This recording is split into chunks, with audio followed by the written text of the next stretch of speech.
Savill Gardens, and we're at the Queen Elizabeth Temperate House. This was opened in 1995 by the Queen Elizabeth, the Queen Mother.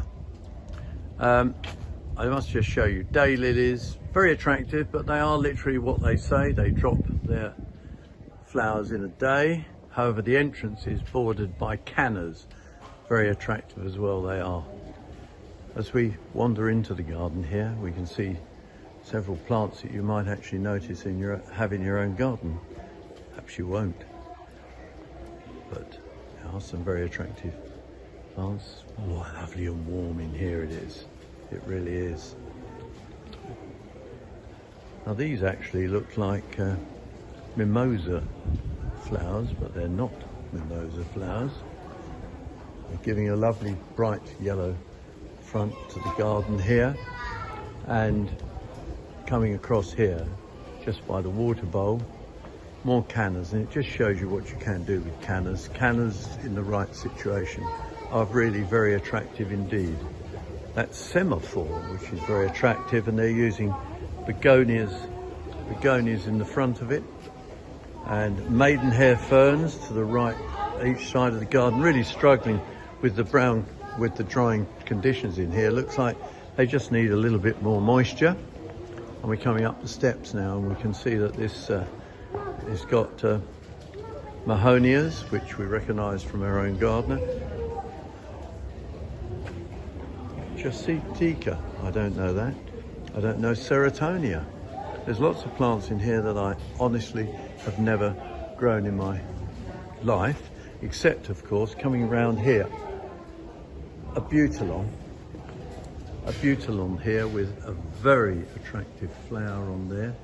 It's got lovely cream bell shape to it, really very nice indeed. Let's just wander across the top now and see what is going on here. More maidenhair. They're using a lot of maidenhair fern, which I'm surprised at because it really does struggle.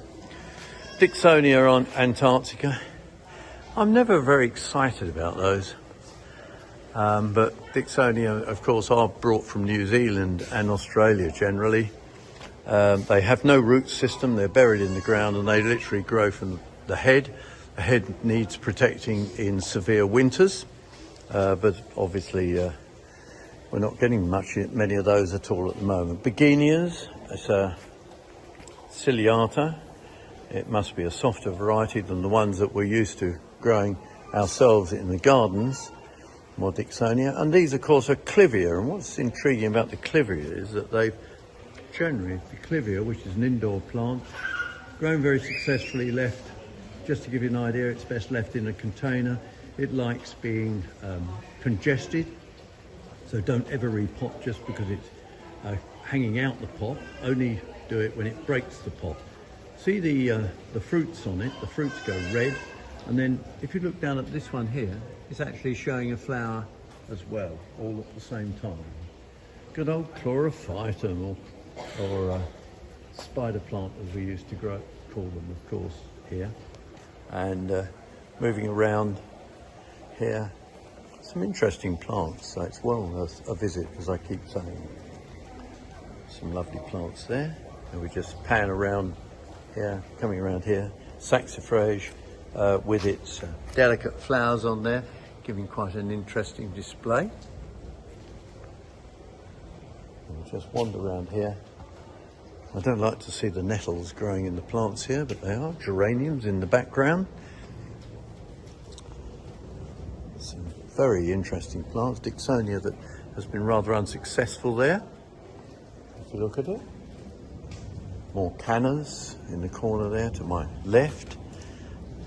Gistroa versicolor, very interesting plant there, not hardy at all. And of course, it really is interesting to see that you can have a greenhouse with such interesting plants in it. So come and have a look and see what you can see here as well. And there, Korea, again, you can see they've got a very harsh leaf, a very grey, thick leaf, which is why they can tolerate dry conditions, and that's of course what they're doing in these temperate conditions in this glass house. again, just pan round for you to have a look from the base here. There you are.